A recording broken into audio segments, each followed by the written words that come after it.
ठीक, क्या है बताइए। हमारा टॉपिक जो है वो है electric potential. Electric potential at any point, at any general point, ठीक है, ड्यू टू द डाइपोल। ये हमारा नेक्स्ट टॉपिक है। कल हमने एक्सियल पोजीशन देखा था और ब्रॉड साइड ऑन पोजीशन यानी इक्वेटोरियल पोजीशन दोनों देखा था ना।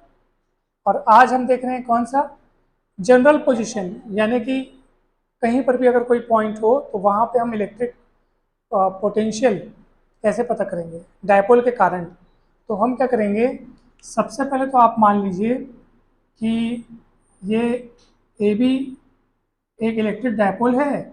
यहाँ माइनस क्यू चार्ज रखा है, यहाँ प्लस क्यू चार्ज रखा है। मध्य बिंदु को आप ओ बोल दो, मिड पॉइंट को ओ कह दिए। पॉइंट ए पर है माइनस क्यू चार्ज और पॉइंट बी पर है प्लस क्यू चार्ज, और जनरल पॉइंट लेना है। तो वो हम ना तो यहाँ पे अभी एक्सियल पोजीशन लेंगे, ना ही इक्वेटोरियल पोजीशन लेंगे। अक्षीय निरक्षीय दोनों स्थितियाँ नहीं लेंगे हम। यहाँ पे कोई भी ऐसा यहाँ पे पॉइंट ले लेंगे। ये पॉइंट पी दिख रहा है आपको, कहीं पर भी वो रखा हुआ है, जिसकी पॉइंट ए से जो दूरी है वो है R1, ठीक है, R1 दूरी। और पॉइंट बी से जो दूरी है वो है R2 दूरी, और मध्य बिंदु से इसकी दूरी है R। क्लियर है? तीनों बिंदुओं से हम उसकी दूरी देख लिए। ए से दूरी कितनी है R1, और बी से दूरी कितनी है R2, और मध्य बिंदु यानी मिड पॉइंट से दूरी है R। डाउट है क्या? अब हम बारी बारी से क्या करेंगे, बिंदु ए पर और बिंदु बी पर दोनों पॉइंट्स पर जो चार्जेस रखे हुए हैं minus Q and plus Q, उन दोनों के कारण पॉइंट पी पर पोटेंशियल कितना है वो अलग अलग हम कैलकुलेट करेंगे, फिर उसका रिजल्टेंट निकालेंगे। बहुत सरल काम है। तो चलिए मैं यहाँ पे ये लिखता हूँ, ये वाले एंगल को आप फिलहाल थीटा मान लीजिए, ठीक है, ओके। अब सुनो, अब मैं यहाँ लिखता हूँ कि potential at point P due two plus Q charge, due two plus यानी बिंदु ए पर उपस्थित प्लस क्यू चार्ज के कारण पॉइंट P पर पोटेंशियल कितना होगा, तो वो V1 होगा। V1 मान लेते हैं 1/4πε0। हम मान के चल रहे हैं कि डायपोल कहाँ रखा हुआ है, एयर या वैक्यूम में रखा हुआ है, इसलिए हम यहाँ पर जो K लिखते हैं डाइलेक्ट्रिक कांस्टेंट, उसकी वैल्यू अभी 1 है, ठीक है, ओके। अब माइनस क्यू चार्ज है, आप देख सकते हैं पॉइंट ए पर कौन सा चार्ज है, माइनस क्यू चार्ज। तो माइनस क्यू चार्ज की पॉइंट पी से दूरी कितनी है, तो हम यहाँ पे लिखेंगे R1। इक्वेशन नंबर 1 हो गया। फिर हम लिखेंगे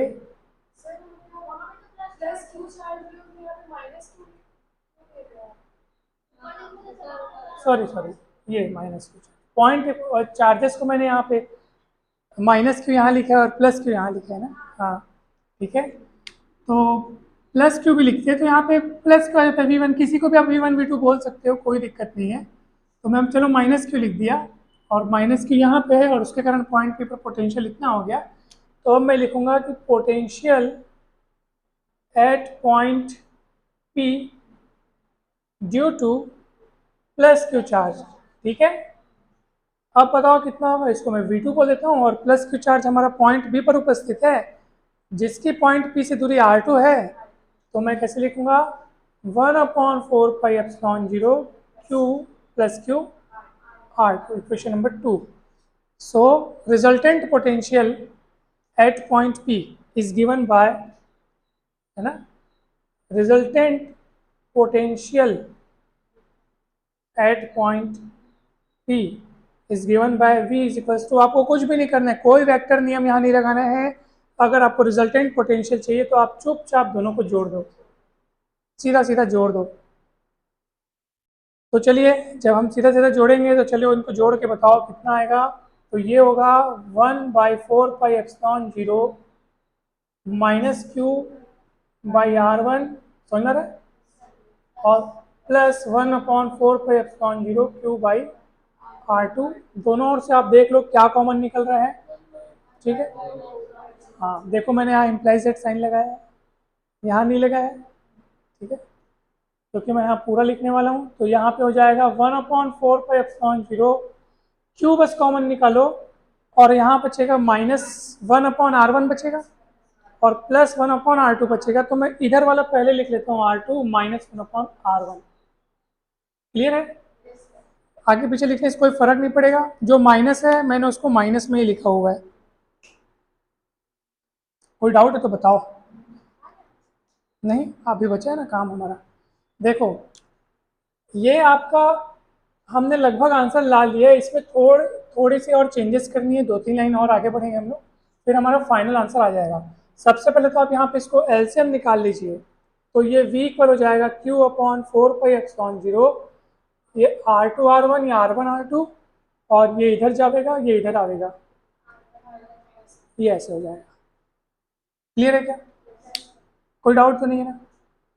अब सुनो मेरी बात आगे, कि ये आपका पूरा डेरिवेशन आ चुका है, ये आपका कंप्लीट डेरिवेशन हो गया। हमने resultant potential at point P due to this dipole calculate कर लिया है। मगर अब हम यहाँ पे एक केस लगाने जा रहे हैं, और वो केस ये है कि अगर बिंदु P इस डायपोल से बहुत ज़्यादा दूरी पर हो, बहुत दूर हो, ठीक है, उस केस में हम इसको और किस रूप में आगे बढ़ा सकते हैं और आगे किस रूप में इसको चेंज करके लिख सकते हैं, अब हम उस पर ध्यान देने वाले हैं। बात सुन मेरी, हमको पॉइंट पी पर रिजल्टेंट पोटेंशियल कैलकुलेट करना था ना, वो हो गया है हमारा काम। लेकिन अब मैं यहाँ पे केस लगा रहा हूँ और वो ये लिख रहा हूँ कि if point P is so far away, यानी कि बहुत दूरी पर हो, ठीक है ना, बहुत कहाँ हो, दूर हो। तो अब हम क्या करेंगे सर, अब गौर से देखेंगे इस चित्र में, हम एक यहाँ से यहाँ एक नॉर्मल खींच रहे हैं पॉइंट बी से इस लाइन पर, ये कुछ इस तरीके से, ठीक है। तो जब ऐसा अपन खींचे तो ये वाला जो डिस्टेंस दिख रहा है, ये जो डिस्टेंस दिख रहा है, अब पॉइंट बी जो है वो अभी हमने क्या मान लिया, बहुत दूर माना है, बहुत क्या माना है। अब एक बात बताओ मेरे को, जैसे मैं थोड़ा सा आपको रफ वर्क में ले चलता हूँ, ये पॉइंट पी है और ये दो पॉइंट्स हैं, एक थोड़ा दूर रख लेता हूँ, एक थोड़ा पास रखता हूँ, कुछ इस तरीके से। ऑब्वियस सी बात है सर, ये दूर दिख रहा है और ये पास दिख रहा है, ऐसा ही है। और ये आप इसको ऐसे मिलाइए, इसको ऐसे मिलाइए, और मैं बोल रहा हूँ बेटा दोनों के बीच फासला कितना है, वो बड़ा है ये छोटा है, तो कितने का गैप है। तो हम इस गैप को जनरली सामान्य रूप से ऐसे पता कर सकते हैं कि सर आप इस पर एक नॉर्मल खींच दो, और ये जो एक्स्ट्रा बच रहा है, वो ये जो बचा हुआ हिस्सा है वो आपको बता रहा है कि ये वाली दूरी उस वाली दूरी से कितनी बड़ी है, ये वाला। नहीं समझ में आया क्या? वो हिस्सा आपको क्या बता रहा है कि दोनों के बीच का फासला है ना, यदि ये बहुत दूर हो तब। तो यहाँ पे आप बता सकते हो, ऑब्वियस सी बात है, चित्र में हमको r1 बड़ा दिख रहा है और r2 क्या दिख रहा है, तो मेरे को पता करना है कि कितने का फर्क है दोनों में। तो मैं यहाँ से नॉर्मल खींची थी, ये एक्स्ट्रा टुकड़ा मेरे को बचा हुआ दिख रहा है, नहीं दिख रहा है क्या? उस टुकड़ा एग्जैक्ट बराबर नहीं होगा, है ना, लेकिन हम लगभग बराबर ले सकते हैं। कितना बराबर? लगभग बराबर, अप्रोक्सीमेट इक्वल टू हम ले सकते हैं। इसलिए इसको मैं लगभग बराबर, ये वाली दूरी को कितना ले रहा हूँ, r1 माइनस r2। r1 बड़ा है, r2 छोटा है, तो बड़े में से छोटे को माइनस करना चाहिए। क्लियर है? पक्का? कोई डाउट? और पॉइंट पे जब बहुत दूर होगा ना, तो ये एंगल और ये एंगल लगभग सेम हो जाएंगे। अभी आपको सेम नहीं दिख रहे, लेकिन फिर सेम हो जाएंगे, ठीक है।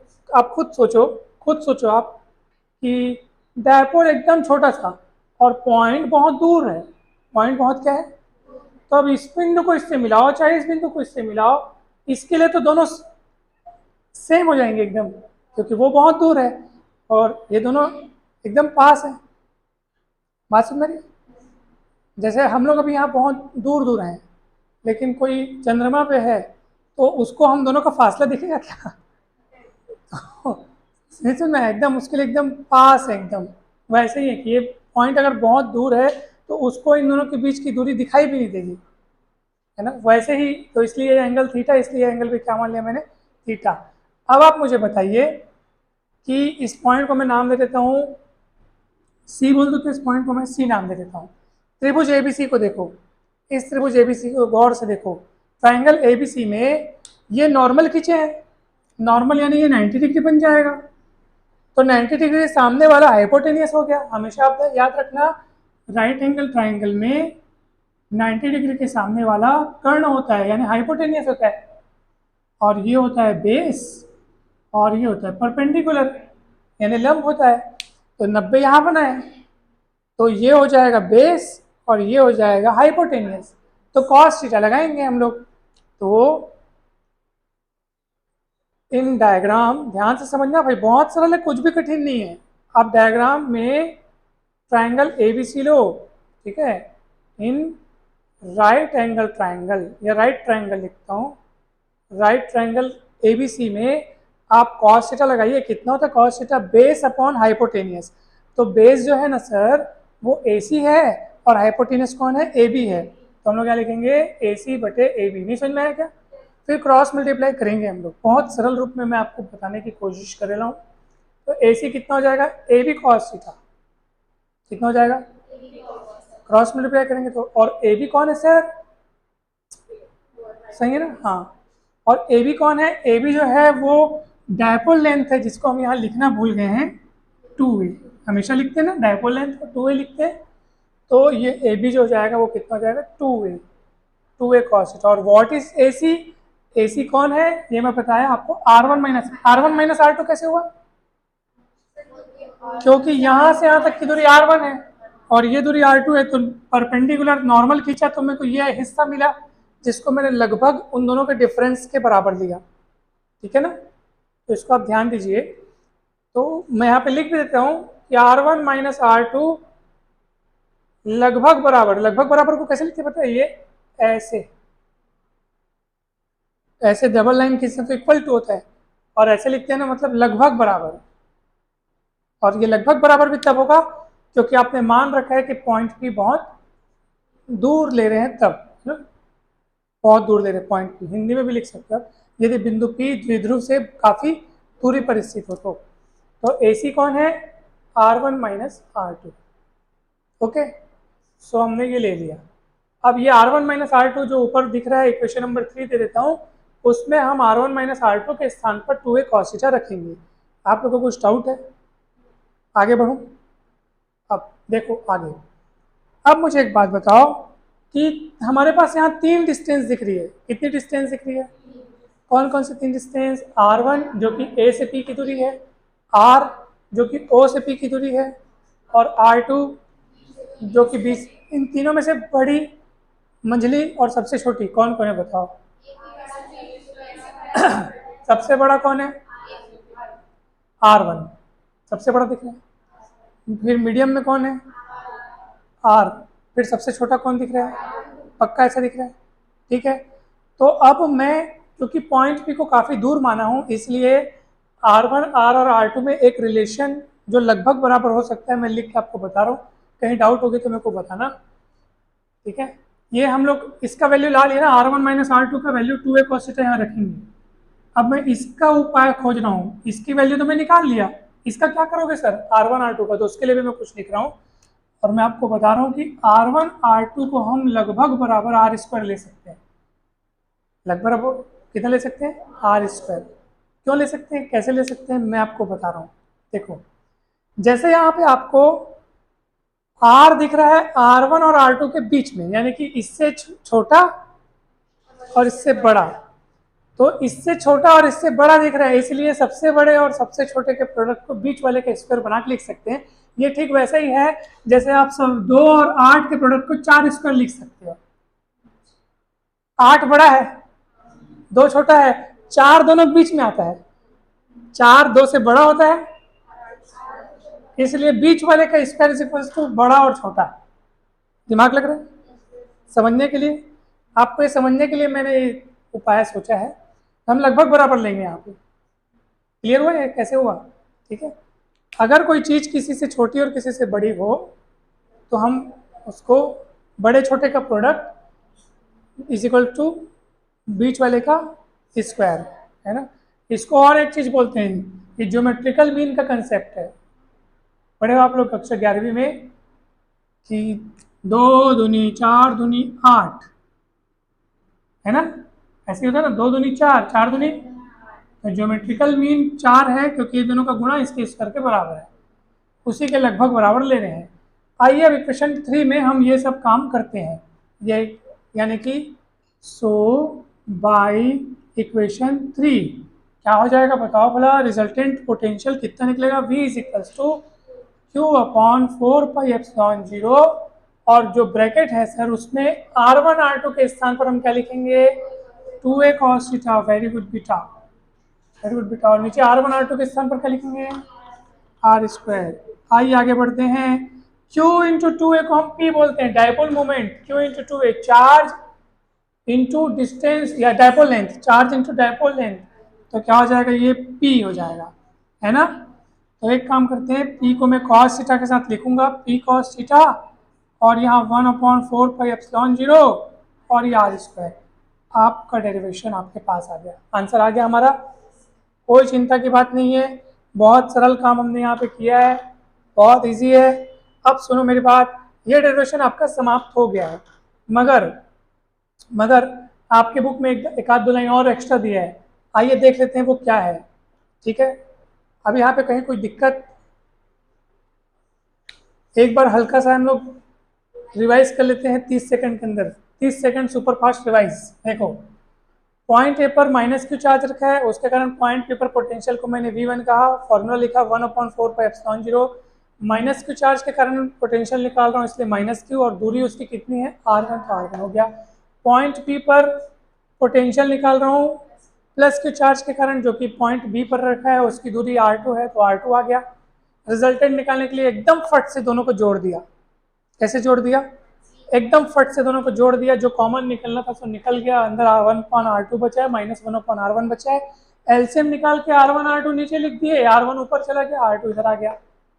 कोई डाउट है क्या? आपका यहाँ पे डेरिवेशन हो चुका है। अब यहाँ पे हम एक कंडीशन लगा रहे हैं कि यदि पॉइंट पी जो है वो द्विध्रुव से काफ़ी दूरी पर हो। ठीक है, ये सेंटेंस में सही लिखा हूँ ना? If point P is so far away, यानी कि काफ़ी दूर हो, तो हम इसके बदले में क्या क्या लिख सकते हैं उसी उपाय पर चर्चा कर रहे हैं।